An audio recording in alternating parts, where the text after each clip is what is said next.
What's going on, everybody? Welcome back to the Dom and Pop DC Sports Talk Plus podcast. This week, we're going to be checking in for the Colts game, doing the pregame preview.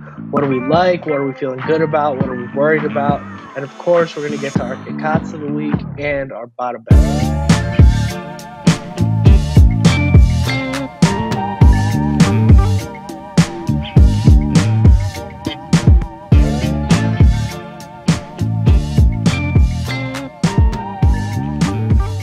Pop, how you doing, man? We got time check over there. It's about midnight here on the East Coast. Yeah. It's 6:49 over here. Been waiting all night on you. Getting started. This Itching guy, to go. I'm ready to fight now.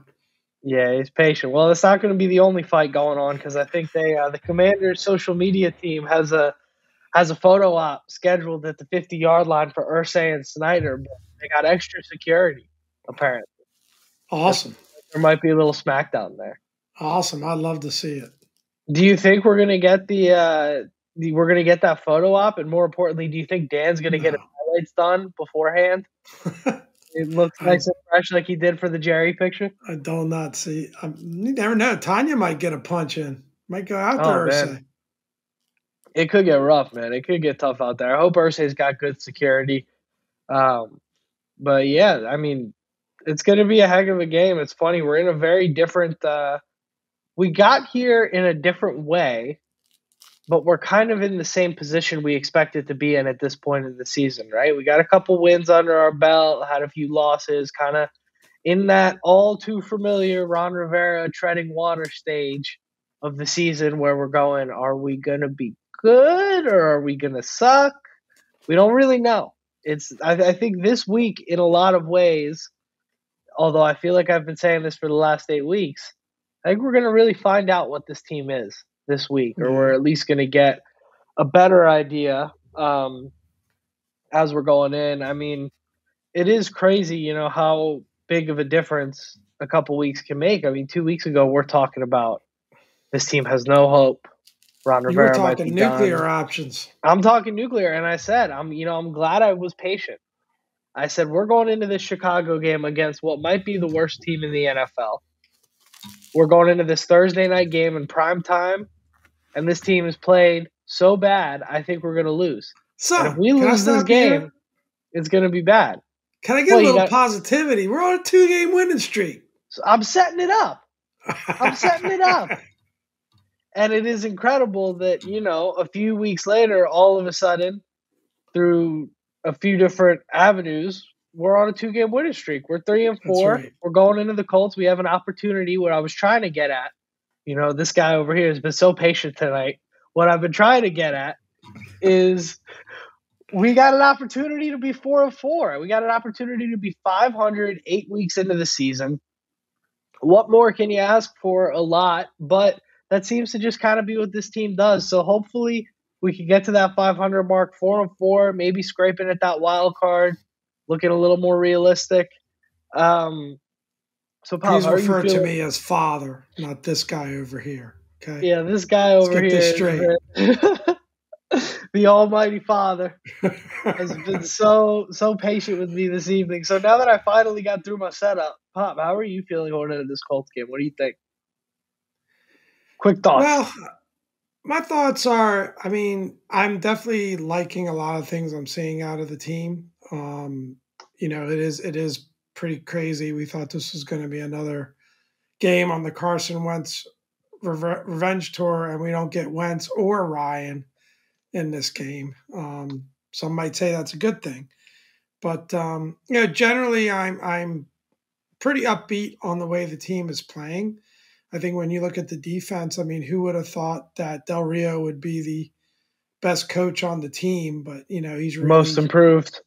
He's really scheming them up, and the thing that I like is they're putting the best 11 out there, and it's really not just everyone hypes up the D line, but we're getting really good linebacker play, we're getting good secondary play. Cam Curl's consistently rated as one of the top,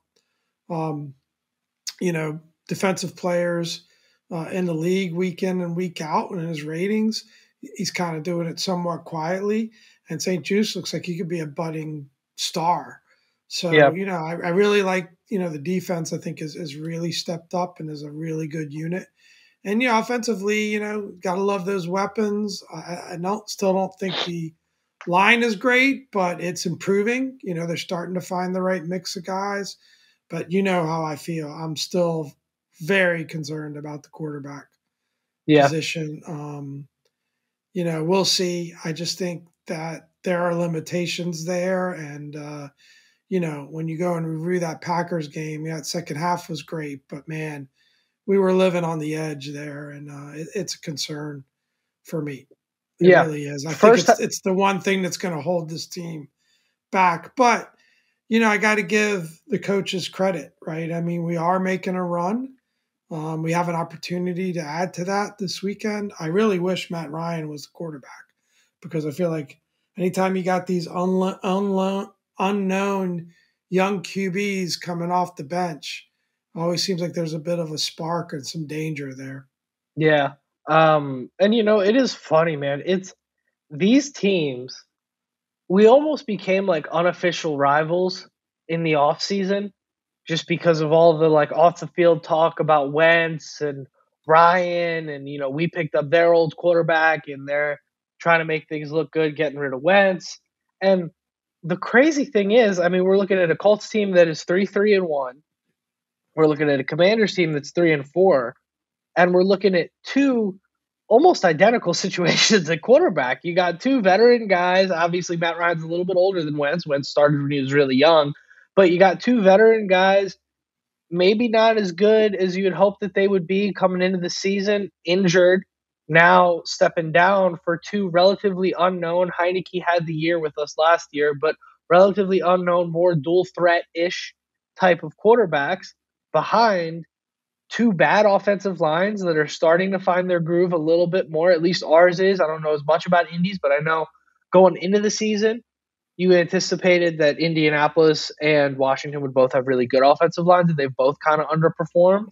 Um, and two defenses that in the contest that they've won have kept them competitive. So it's funny how similar, and I mean, two owners that are getting ready to get in a cage match. So it's funny how similar these two teams really are kind of set up right now. I mean, who knows? Maybe we see a tie. Like it really, I think it's all things are possible this weekend. It's gonna be a hell of a game. Like you said, the Ellinger, I think it's Ellinger. That situation makes me nervous.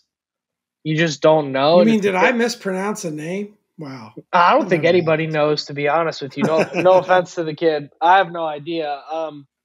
I've just been hearing Ellinger more than Ellinger, but I think I think he's a dual threat quarterback. From what I've heard, he can move, and they're kind of making the decision to similar to how we've struggled with Wentz. They've struggled with Ryan kind of being a statue, being stuck in the pocket, not having the time to get the throws downfield. They want to switch it up. They want to go to the more mobile guy who can maybe, rather than you're in a 2nd and 16 situation, if you take a sack on 1st and 10, now you're in 2nd and 8 because he scrambled for a couple yards, 2nd and 6.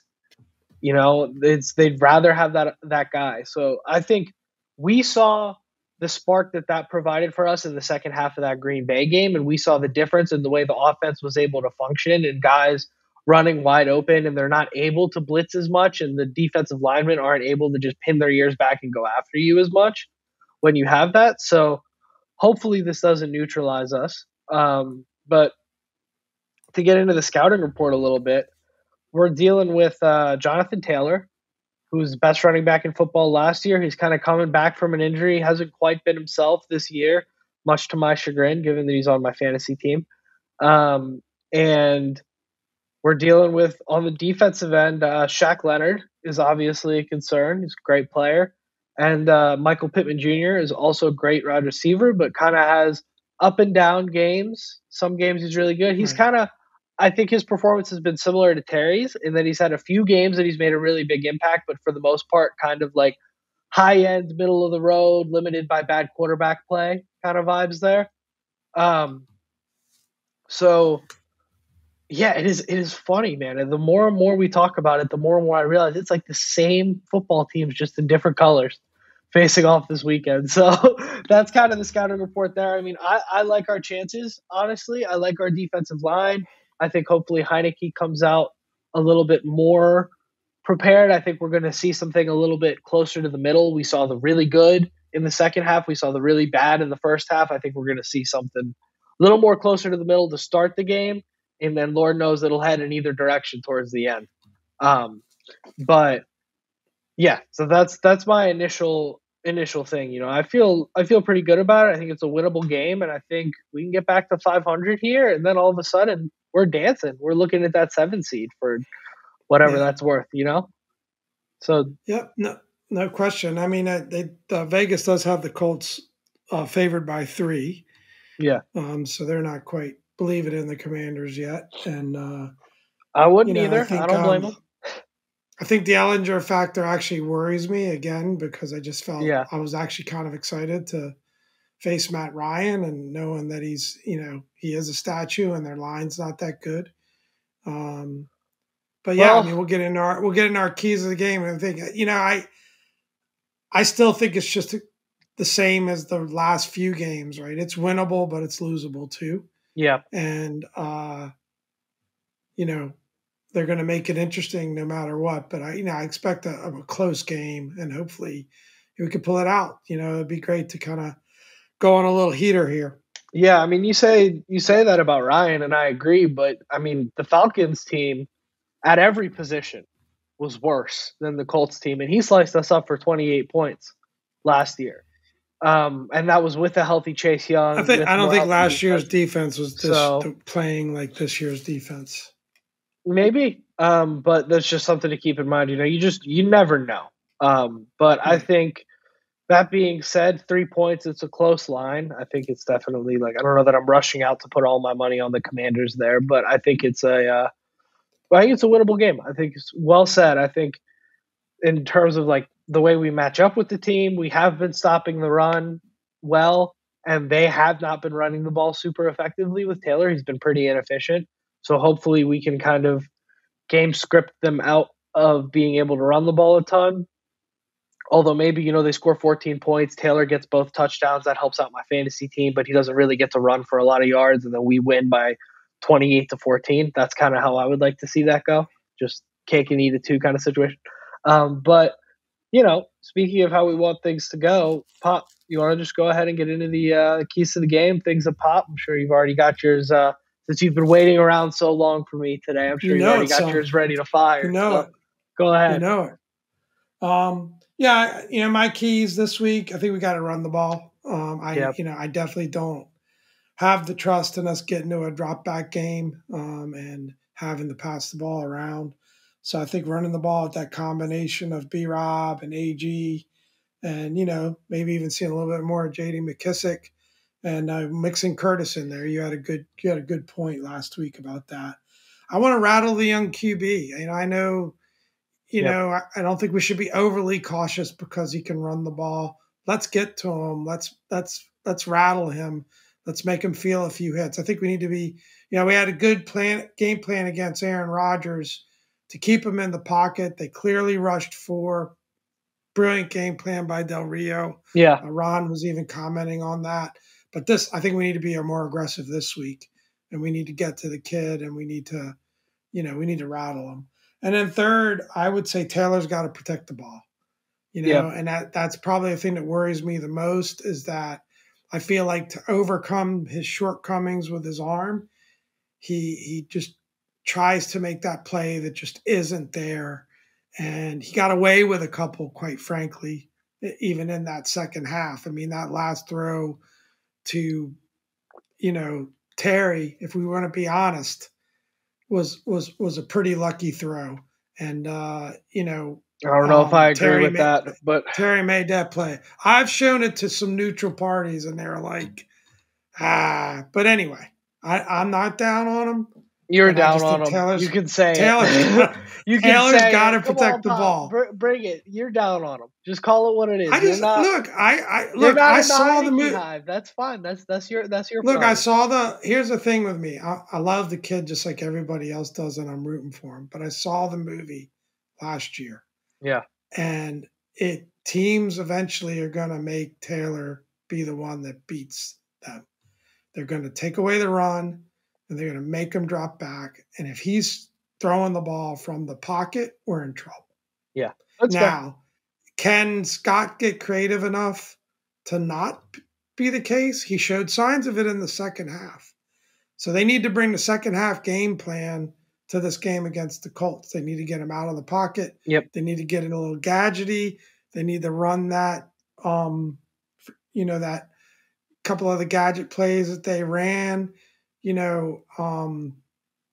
It's got to look different than just that drop back game, because if we get into a drop kick game, I believe we're in trouble, and that's part of the problem. Yeah. We've got to overcome the limitations of the quarterback and how we're calling the game. You can argue the same thing was the case with Wentz, but I just freaking hate it. I hate the fact that we don't have an NFL caliber starting QB I think to rely on, and overcoming that, I just think, is too much. It's too much to expect that we're going to go on a big run when we've got those limitations to overcome. Yeah. And I'm just not sure that Scott's the coordinator to get that done either. He's not like a Shanahan who will change the whole offense, because of Taylor. But that's I hope fair. I'm wrong. I think I think you tied that up nicely. I think a lot of your qualms with Taylor come back to more the general, less about Taylor individually and more about the general frustration that, oh my God, it's a year later and we're in the exact same place we were in last year and we know how this story ends. And I feel all those frustrations too. For me, I'm a bit more optimistic about it just because I saw what we had in Wentz and I'm like, the Wentz movie ends the same way the Heineke movie ended last year. Almost certainly. Maybe worse. So let's see maybe if the Taylor movie on the second year, maybe it ends differently. But we can sit here and talk about this all night. Let's not do that. Let me get into my things that pop. I think real quick, I really enjoyed yours. I think that you brought up a lot of good points. I do have one similar one, so I'll start with that. Let's send lots of pressure. Number one, my thing that pop. I don't think we're going to be able to get away with just containing Ellinger and hoping that the defensive backs do their thing, because it sounds crazy, but I actually think they have more weapons than Green Bay does. Paris Campbell's a really bad deep threat, really fast, can get down the field. Michael Pittman Jr. is a great big wide receiver on the outside.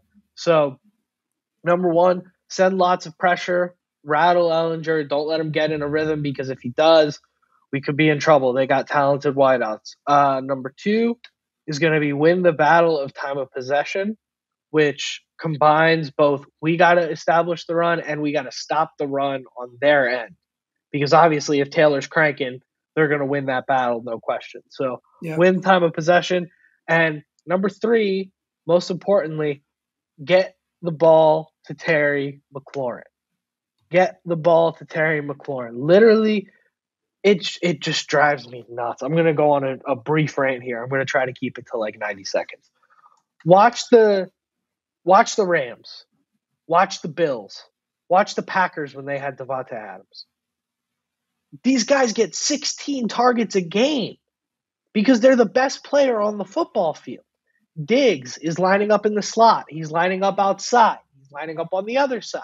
They're creating looks. The entire offense revolves around, crazy concept, getting the football to the best player on the field. It's an insane concept, I know. This is high level stuff here. Well, but it's one thing that Taylor actually does. So stopping your rant there, but it's one thing that Taylor actually does. He looks for, and I think it's a great point. I think your three keys were excellent. We're playing complementary football here, Yeah, they really complement one another. Yeah, so given that, so great keys. We'll see. It'll be interesting to recap how much of that pops. Yeah, on Sunday. I just think there is no reason that Terry McLaurin is not averaging between 10 and 12 targets a game. There's just no reason. He just should be getting the ball that much. I agree. So I really want to see that. I hope that's an adjustment that we can make. And like you said, great point there about Taylor looking his way more than Carson was for whatever reason. So let's get that happening there. So that's my third key. Absolutely agree. A little impromptu rant. So quickly here, just one quick programming note. It is a 4:25, or in your case 1:25. Hallelujah. Kickoff this week. Hallelujah. So it's a late game. So mark your calendars. You get all your leaves raked, early in the day, and you can settle in and hopefully be happy after that game. Oh man, it's gonna be a dream for me. I'll wake up, eat some breakfast, run some errands, and then just football for the rest of the day. It's gonna be beautiful. So that pod's gonna get released right around 2 a.m. East Coast time. Yeah, pod will probably be out Monday morning, would be my guess, just because by the time the game is done on the East Coast, we record it, I finish editing, it's gonna be half of the East Coast is gonna be asleep by the time I'm done with it. So I think Monday morning for the pod, good reminder there. But without further ado, let's get into the best segment on this show. That is the mascot hit stick tracker, the cazz of the week. Oh my God, these guys are out of control. It's gone too far. Let's remove all Dom and Pop liability, because I know we came out very pro mascots trucking kids. It's gone too far. It's gone too far. I don't know if you guys have seen the latest video. I'm going to weave it in here, but we have the Falcons mascot actually got in a fight with one of the kids. It's amazing. So it was a halftime of the Atlanta game when this all went down? It must have been. I don't know if it was halftime or before the game. I lacked on the pre-production research a little bit here. But basically, I sent you the clip when I saw it happen, and I just screen recorded it really quick, and I said, Pop, this is cazz of the week gold right here. And basically, you can see it in the video, man. It's hysterical.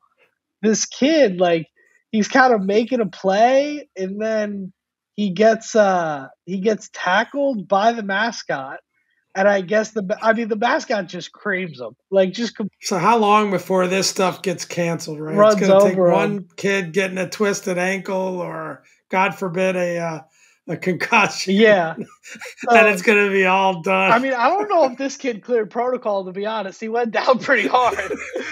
So the mascot, I'll weave it in as I'm talking about it here, but the mascot basically makes this kind of shoestring tackle, but basically pushes the kid over from behind, and the kid didn't like it, so he does what I think anybody would do in that situation. He turns around and he gets up in this guy's face. Mind you, grown man, maybe woman, grown human being in this costume, gets up in his face.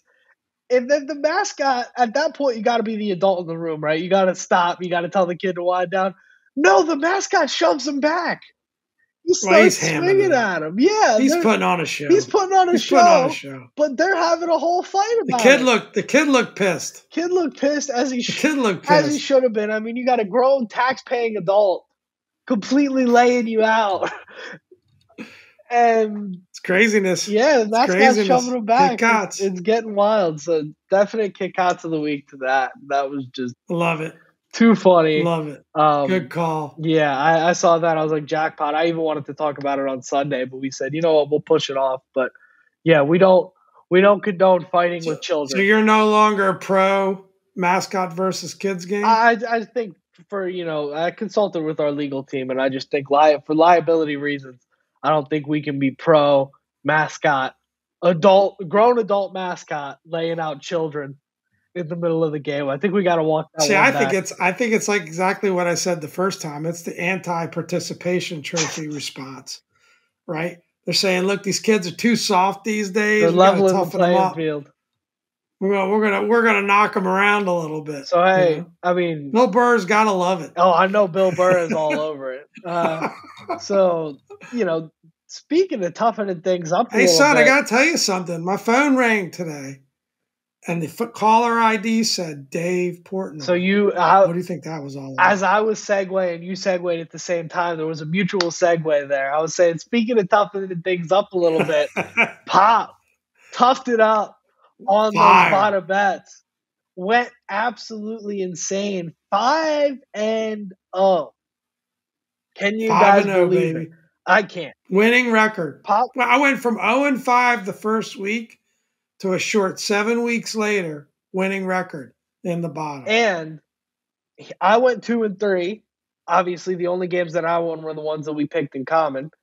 And Mm-hmm. that shifted the tides. Pop is 1 game ahead of me. I'm 12-13 on the season. Pop is 13-12. Mm-hmm. And I got to admit, as I'm making my picks last week, I was feeling a little arrogant, and I was kind of saying, you know what, just throw some stuff up there. Pats -6.5. Yeah, prime time. Normally you get that many points. You want to go with the points. But you know what? The Patriot way, Bill Belichick. And you know what? Pop's not going to go 5-0 anyway. He's going to have some up. That's the only way he catches me if he goes 5-0. And sure enough, he did it. You humbled me. You brought me back down to You know what earth. that stands for? What does that stand for? That's a V.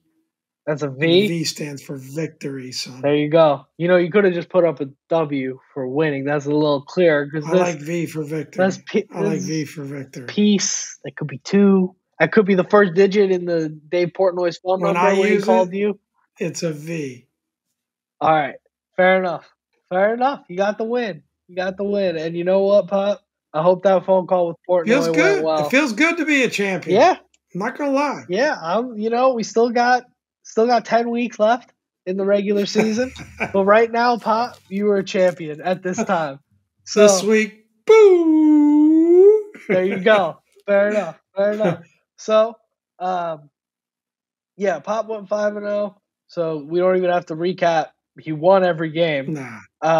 I got torched. That's the only recap you need. Niners screwed me, Dolphins screwed me, and the Patriots screwed me. It was unfortunate. We got shorts out there that talk about our picks. Go watch it. You'll see the brilliance in action. There you go. Couldn't have said it better myself. So let's get on to week 8 here, Pop. Let's get on to the week 8 games. Lot to get into here. Got some pretty good ones. Thursday night, Ravens and Bucks. Bucks are 1-point favorite. Pop, how do you feel about that? I like the Ravens here. I do. Yeah, I got to go with they're Baltimore. They're due for a too. breakout, and the Bucks are just struggling right now. They really are. Yeah, I don't think it's as much that the Ravens are due for a breakout as the Bucks just got smacked around by Carolina. Yeah. I mean, Tom Brady just had PJ Walker show him who's boss. Brady doesn't know if he's rough. coming or going, if he's taking days off, is he going to weddings, is he playing football? We don't know. Who knows? Yeah, I don't know what's going on with that guy. I hope he gets it together. As a big Tom Brady fan, it's tough to watch. Yeah. But it's not all Sunday, him. It's not all him. It's not all him. You got a banged up offensive line out there. Receivers haven't been healthy. I still think they're going to make a late season push and remind us who they are when it counts. But Sunday, so we got a little distracted here. Let's get through these quick. We'll react after. Okay. Thursday night, Ravens, Bucks. Just to recap, Pop. Ravens. We're both taking the I Ravens. Picked the Ravens. Yeah. Yes. And they get a point. So how can you not take that? Sunday, Cardinals, Vikings. Vikings are 3.5-point favorites playing at home. Pop. Tempted to pick the Cardinals because of that line, but I don't necessarily believe in the Cardinals. I want to go Vikings. I'll take the Vikings at home. Yeah, I'm going Vikings here too. I mean, this is when you get your best Kirk Cousins. You're playing a bad defense at home. He's going to go for 400 yards. He's padding the stats. Sunday, Niners 1.5 at the Rams. Niners are 1.5-point favorites on the road. I know who you're picking here. I'm going Rams. Rams are going to get it together. Yeah, I'm going San Fran. I know. Christian McCaffrey. I'm going San Fran. It's a system pick. I just got to go with San Fran. Sunday night, Packers at the Bills. Bills are 11.5-point favorites against Aaron Rodgers. I mean, it's nuts. Pop, what do you think? I just can't give up 11.5 points. Packers defense is playing pretty well. And, I know their offense is looking a bit rough, but, they're also on a losing streak to kind of do Packers. I think the Bills are coming fresh off a bye. They're going to be at home. It's a Sunday night game. You know what? I'm going with it. I got a lot of I'm very invested in the Bills fantasy-wise, so I don't believe in the emotional hedge. I'm rocking with 11.5. I'm taking the All Bills. right, that's bold. Yep. So then Monday, it could be a Mushata Monday for me with that pick because I'm going all in on my Bills here. But Monday night now, Bengals -3 at the Browns. Pop. Bengals road favorites by 3 points. What do you think? As I'm painfully aware, if you heard my fantasy rant on the last pod, Bengals are on a heater. Joe Burrow is playing great. I'm going to go Bengals here. Yep. As much as I want to follow the JP Finley system pick here, you got a home team getting points under the lights, primetime game. I'm going with Cincinnati. We're on to Cincinnati, riding with Joey B. He's back from his appendix. He's fully himself. Started off a little bit slow after that appendix burst in the offseason. Fully himself now. Got to go with the Bengals. Let's build ourselves up. What a great segment. The bada bets. Come on, people. Come on, people. Tune in. That's a great idea there, Pop. That's a great idea. So, I mean, I tell you what, can't wait for playoff football. I can't wait for FanDuel to actually go live in Maryland, and I'm going to put a little bit of cash on this. A little bit of cash. Yeah, for all my, I mean, I don't even know if we have any, but if we have any California listeners, please vote yes on Prop 27 midterms coming up. You better have some California listeners out there. Come on. We better have some. Team Don better step up. For those of us listening from California, it's a DC-centered podcast. I'm realistic about it. But for those of us in California, please vote yes for Prop 27. It's legalizing sports gambling, and the money's going to homelessness. It's a win-win situation. If you notice Dobbs' beard growing out even longer, and he's wearing the same shirt every week, it's because he lost his ass on betting. Despite Pop's best advice, you're gonna tune in to the next episode after it's legal, season 3, whatever, and it's gonna be 240p on my side of the camera. You're gonna say, "What happened?" Oh, I had to sell the MacBook, man. The 49ers. I took the Niners. Be drinking a beer on camera. Hey, man, once playoff time comes, we got to reintroduce the Go Juice. That's got to happen soon. Yeah, there might have to be. Tell you what, boys get up to 500. I might be open to a Go Juice pod. Yeah. You know what? No, that's too low of a standard. That's too low of a standard for year 3, for the big jump, for the we found our quarterback year. I can't do that. Go Juice. If we get a wild card game, given the way this whole year has went, I'll bust out the Go Juice. All right. Until then, I got to keep the Go Juice on the bench. For now, I can't. You can't just be Go Juicing for the sake of Go Juice. Well, boys are starting to play well, so we'll see. Hopefully, it happens. We'll see. Tell you what, we get over 500, get that wild card game, Go Juice it up.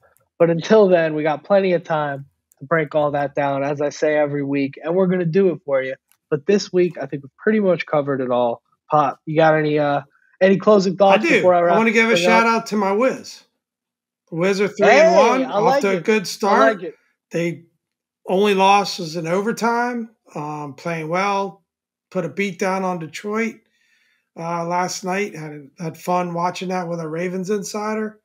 So yeah, I'm like what I'm seeing. I really do like Wes Unseld Jr. as a coach. You listen to his press conferences; he's so impressive, and really root for that guy. I think that guy could be special. So we started off fast last year, got excited, kind of crashed a bit, but I like this team. I hope they can at least get to that 45 win plus range, maybe a 6 or 7 seed or a 5 or 6 seed. But anyway, great start by the Wiz. Like what I'm seeing. 50 wins, baby. I'm saying I called it. I'm sticking by it. 50 wins this year. I like it. This is the year. I love Wes Unseld Jr. The Wizards cut bait with Scott Brooks, who was a mediocre coach. He was a perpetual, you miss the playoffs, but you don't make the lottery every single year. Finally got rid of him and took the risk on a young guy with Wes Unseld Jr. And things are panning out. They've added some talent too. They've added some talent as well. Tommy's done a good job. Yeah, Tommy's been great. Tommy's been a blessing. I wonder if he knows anything about football. We need a GM. I would love to see the Commanders roster trend in such a self-aware and correct direction the way that the Wizards roster trended. I think we'll be having a way more fun time doing this podcast. Yeah, we're not gonna dive into the Commanders again. No, that's it. Always goes back there with you. Always goes back there with you. I wasn't going back. We're talking Wiz. We're talking You got Wiz. no trust. You got no trust with the boy. I'm cracking a little joke to wrap it up. I got this, Pop. Look, I want to go eat dinner just as bad as you. I got it. I gotta go night. Let's wrap this. Yeah, I was about to turn into a pumpkin over there. It's past his bedtime. But, all right, without further ado, I've been Dom. This is Pop. And thanks for another great week, guys.